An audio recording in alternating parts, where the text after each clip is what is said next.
With your permission, Speaker, may I take questions 35 and 36 together? Yes, please. Thank you. My ministry takes the issue of marine plastic pollution seriously, and measures are in place to prevent marine pollution from land-based sources. For example, we have strict anti-littering measures and dispose of all general waste at our waste-to-energy plants. Any litter that enters our waterways is removed using litter traps and flotsam removal craft before it reaches the sea. Beach and underwater cleanups are also conducted. However, tackling marine plastic pollution will require international and regional cooperation because of its transboundary nature. There has been positive momentum. The United Nations Sustainable Development Goal 14 emphasizes the conservation and sustainable use of oceans, seas and marine resources. Singapore actively participates in regional and global discussions to address marine litter and microplastics. Singapore also contributes to international capacity building efforts under the Singapore Cooperation Programme. Last October, the National Environment Agency, or NEA, organized a joint third country training program with Norway on waste management and reduction of marine litter for government officials from our region. Our only landfill at Semakau will run out of space by 2035 based on our current waste disposal trends. Waste, including single-use plastics, are already incinerated where possible, as this reduces the volume of waste by up to 90%. To prolong the lifespan of Semakau landfill, my ministry has been developing measures that addresses the entire waste value chain and across different waste streams by encouraging businesses and producers to reduce waste and recycle, engaging and partnering the public and private sector, and supporting research and development. Regarding single-use plastics, a recent NEA life cycle assessment study found that available alternatives to plastics, including biodegradable bags, also have an environmental impact. For example, they consume water during production, or they result in forest destruction. Substituting plastics with these alternatives is not likely to improve the environmental outcomes. This is especially so in Singapore, where we incinerate our waste instead of landfilling it. Our approach, thus, is focused on reducing the use of single-use plastics and packaging. To encourage businesses to minimize their contribution to plastic waste, my ministry recently announced that the implementation of mandatory reporting of packaging data and packaging reduction plans will be brought forward by 1 year to 2020. This will include single-use plastic packaging.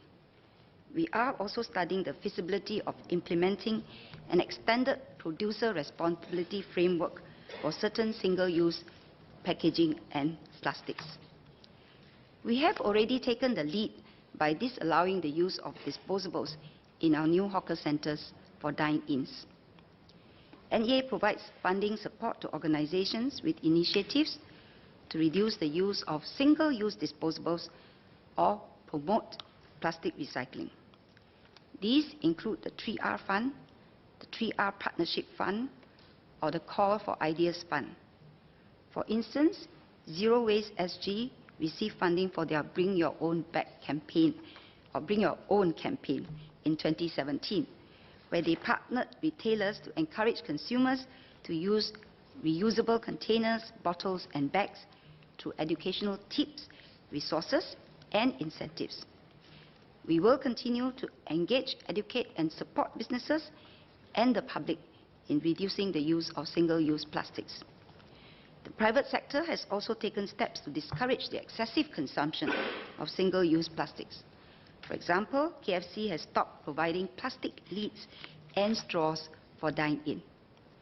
Startups like Unpack are also promoting packaging-free shopping by requiring customers to bring their own reusable containers for groceries. To support research and development in waste reduction, recycling, and the recovery of valuable fractions, NEA has embarked on the Closing the Waste Loop initiative.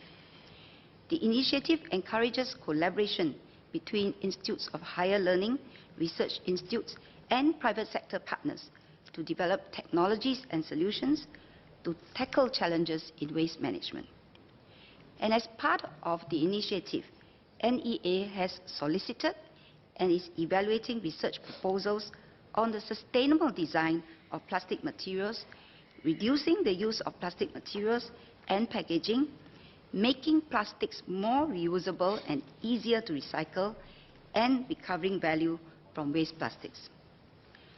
Ultimately, the issue of marine plastic litter and excessive use of single-use plastics will require everyone to play his or her part. This can be done by properly disposing of waste into litter bins and using reusable bags and containers instead of disposables. Individuals can find information on other ways to reduce and reuse on our NEA's website and in My Environment mobile app. Mr. Lewison. I thank SMS for the reply, and I'm glad that the mandatory reporting is being brought forward. But can I ask whether MUA can consider providing some incentives to these businesses or companies that are promoting environmentally friendly practices, like what SMS has mentioned, the companies that are not giving out straws or the plastic lids, or even the packaging-free companies. The second is about the plastic bag charge again that I've brought up previously. But I know on the ground some of the concerns really is how we use reusable bags when it's frozen food or meat and seafood. So can MUA consider a selective plastic bag charge so that if you're using it not for frozen food or meat or seafood, then there is a charge that will be involved? Thank you.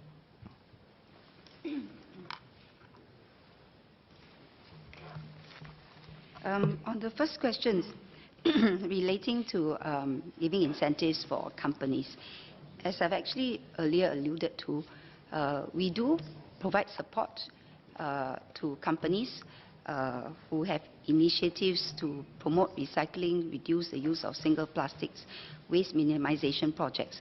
So an example would be the 3R Fund, which I talked about, that was launched in 2009. It is a co-funding scheme for companies, and in fact, since then, we have disbursed about $1.36 million for such projects and have diverted 11,000 tons of disposable from the incineration plants. There are also other incentives to acknowledge companies, who have put in effort to reduce packaging waste, for instance. So that is the Singapore Packaging Agreement Award that we give out, and this year we have Australia Food Company because they have actually put in effort to reduce their packaging waste, like reducing the 2-liter bottle packaging material. We also have a 3R award for hotels and shopping malls to recognize the achievement. And there are other funds like the Call for Ideas Fund and the 3R Partnership Fund. And we will continue to see and look into ways to support companies who actually promote waste minimization, helped us in our efforts to achieve a zero waste vision.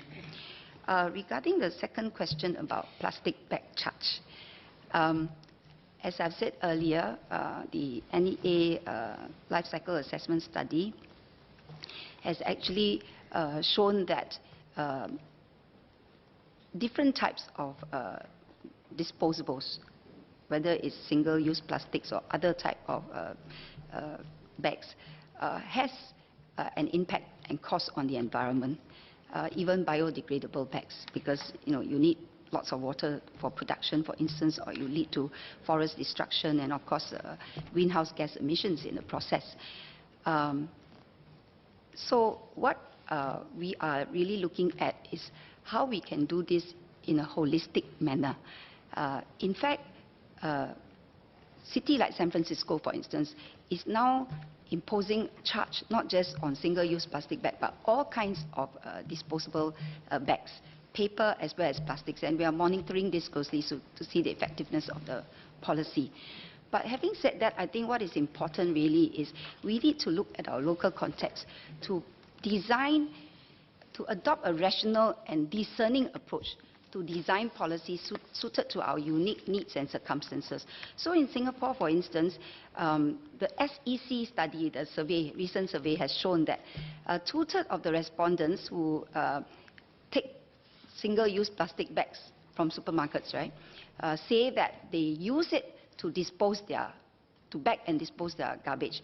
And in fact, many of us stay in high-rise apartments and we use plastic bags to bag and dispose our garbage. It has taken us many years from the 70s to get Singaporeans to do this, and it is a key way for hygienic disposal of waste. And therefore, I think we cannot take this for granted. And we need to carefully consider, how this will, imposing a mandatory charge on single-use plastics will impact on such behavior. Secondly, we actually have proactive measures in place to tackle the harmful effects of plastic in the oceans and landfills, which are actually the subject of discussion by many other countries and internationally. We have a safe and efficient waste management and disposal system. All our plastic bags that are disposed properly will be incinerated, doesn't go directly into the landfill. And in fact, even for those that actually may get into our waterways, we have measures in place to litter traps, for instance, and flotsam craft to retrieve these bags before it goes into the sea. But notwithstanding this, we recognize that plastic waste is a key waste stream. And as I've noted, we will not hesitate to implement legislation and policies where they are appropriate. So we are bringing forward our mandatory packaging, waste reporting, and waste reduction plans, including for plastics, by a year. Assistant Professor Madam Wan.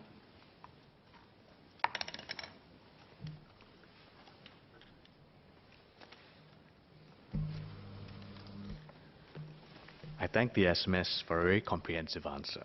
Can I just ask a follow-on question, please? I appreciate that you're looking at both taxes and incentives. That's what we would ask about. And we know that there's some incentives for the companies that are doing the right thing. You mentioned KFC as an example of having a no-straw policy. Can I ask, would the government ministries and agencies be encouraged not to use single-use plastic? For all the catering, for all the events that happen, would that be something that could be introduced or encouraged within the government in the public-private partnerships?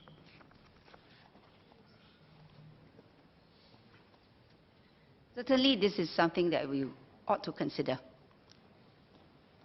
Mr. Lewison. Just confirm that MUA is going to review this plastic bag charge, or is it a case closed? As I said, I think what we want to do is to adopt a holistic approach and to tackle this upstream, really. So by bringing forward the mandatory reporting of packaging waste and waste reduction plans, actually we are working on addressing the issue of excessive consumption of disposables, not just single plastics, but all kinds of disposables. So currently we do not have plans to implement a charge on single-use plastics, but we continue to monitor the effectiveness of various policies that are implemented overseas.